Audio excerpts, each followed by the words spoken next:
vous arrêterez de vous masturber après avoir sauvé cela, le stoïcisme. Arrêtez maintenant.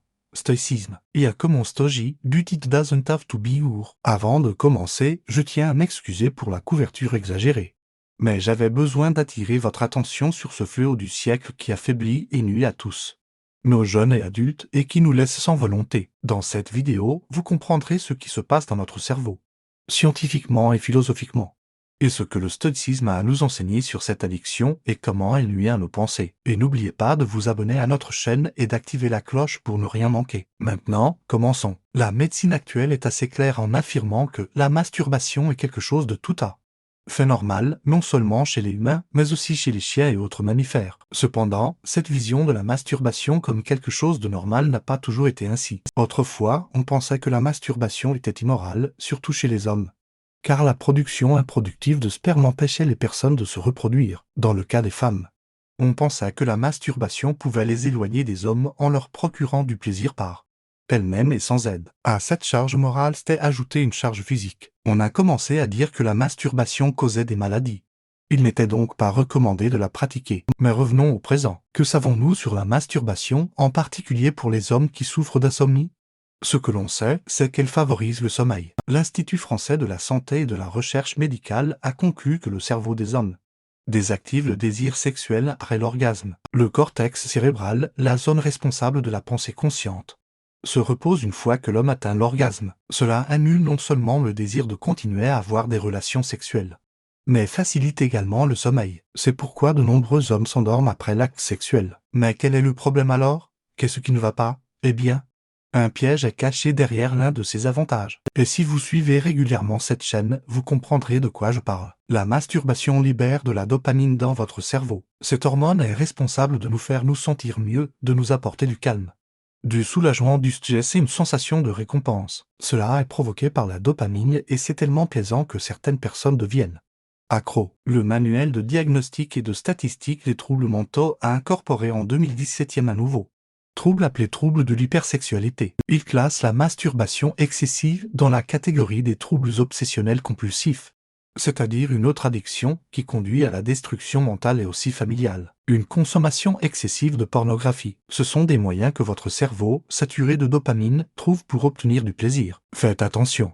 L'addiction à la masturbation provient des produits chimiques libérés dans le cerveau.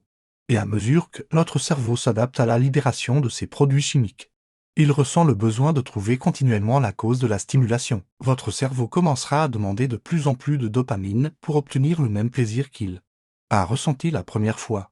Ce qui signifie que vous devrez toujours continuer à chercher comment vous masturber à nouveau. Cela devient excessif lorsque votre cerveau se rend compte que la libération de dopamine est excessive et commence à bloquer les récepteurs dans une tentative de vous arrêter. En conséquence, la personne effectue l'acte de plaisir, en l'occurrence se masturbe, mais n'obtient rien, ce qui la frustre encore plus. Sainte masturber de manière excessive pour satisfaire cette soif de plaisir est exactement ce que fait un fumeur qui ne s'arrête jamais, quelqu'un qui mange du chocolat jusqu'à en vomir, ou même un alcoolique. À ce stade, vous devez vous demander quel est le lien avec le stoïcisme. Les stoïciens, Sénèque, Marc Aurèle et Panétus de Rhodes, maîtres de l'autodiscipline et de la sagesse, ont abordé la vision du plaisir et de la luxure d'une manière unique. Des paroles d'Épictète aux pensées intimes de Sénèque.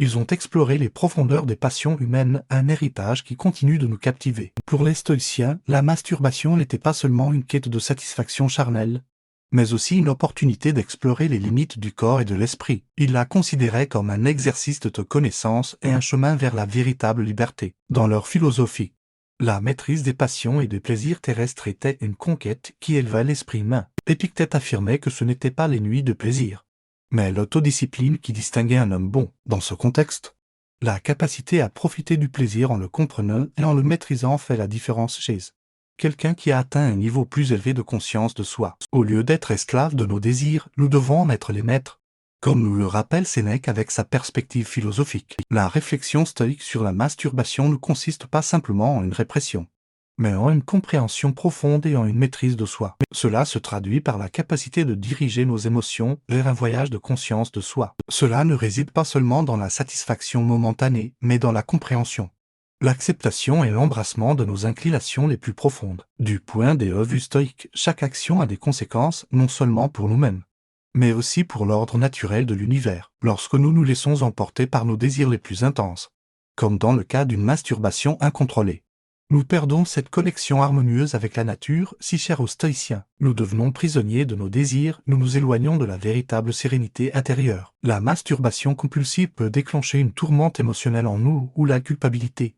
La honte et l'insatisfaction deviennent des compagnons constants. Les stoïciens nous enseignent à contrôler nos émotions intenses grâce à l'introspection et à l'autorégulation. En faisant face consciemment à nos émotions, nous apprenons à les gérer de manière saine et constructive. Cependant, les stoïciens nous encouragent à trouver la paix intérieure en nous-mêmes. La véritable satisfaction réside dans notre propre maîtrise et notre capacité à trouver la joie dans ce qui est simple et vertueux. Permettez-moi de partager une histoire personnelle inspirante. Je connais quelqu'un qui luttait autrefois contre la masturbation compulsive, cherchant un refuge momentané dans le plaisir mais faisant face à une tempête émotionnelle après chaque acte. Après s'être plongé dans les enseignements stoïques et avoir pratiqué l'autodiscipline et l'autorégulation, cette personne a connu une transformation profonde. Elle a appris à faire face à ses désirs et émotions consciemment, trouvant la véritable joie dans l'autodiscipline. Elle vit maintenant une vie de paix intérieure et d'authenticité, sans l'esclavage des désirs éphémères. La véritable satisfaction vient de vivre selon nos principes et nos valeurs les plus profonds. Lorsque nous nous laissons emporter par des désirs éphémères, nous perdons de vue ce que nous apprécions vraiment dans la vie. La masturbation compulsive peut nous éloigner de nos nobles objectifs et nous éloigner du véritable bonheur qui se trouve dans la vertu et la paix intérieure. L'enseignement stoïque sur la masturbation nous encourage également à examiner nos motivations profondes derrière cet acte. Est-ce que nous nous masturbons simplement par habitude ou pour échapper à nos problèmes et nos émotions négatives?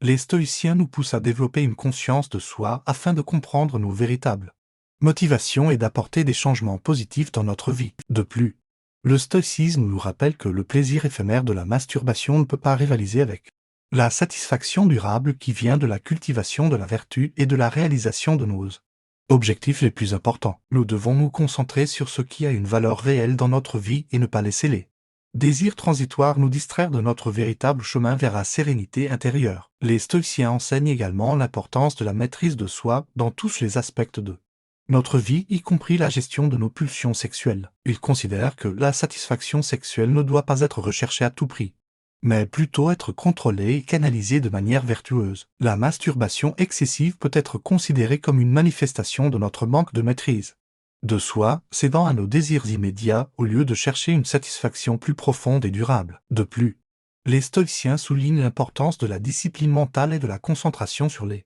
choses qui sont sous notre contrôle. La masturbation compulsive peut être considérée comme une activité qui nous éloigne de cette discipline mentale, car elle se concentre sur notre plaisir individuel plutôt que sur notre développement personnel et notre relation avec les autres. Enfin, le stoïcisme nous rappelle que la véritable satisfaction provient de la sagesse et de la vertu, plutôt que de la recherche incessante de plaisir immédiat. En cultivant notre esprit et en vivant selon des principes moraux, nous pouvons trouver un véritable bonheur et une paix intérieure qui dépassent de loin les plaisirs éphémères de la masturbation. En résumé, le stoïcisme nous encourage à prendre conscience de notre relation avec la masturbation, à examiner nos motivations derrière cet acte et à chercher des moyens de développer notre maîtrise de soi et notre discipline mentale. En conclusion, le stoïcisme nous invite à réfléchir sur notre rapport à la masturbation, à comprendre nos motivations profondes et à développer notre maîtrise de soi. Il nous rappelle que la satisfaction durable ne réside pas dans les plaisirs éphémères, mais dans la cultivation de la sagesse et de la vertu. En adoptant une approche stoïque,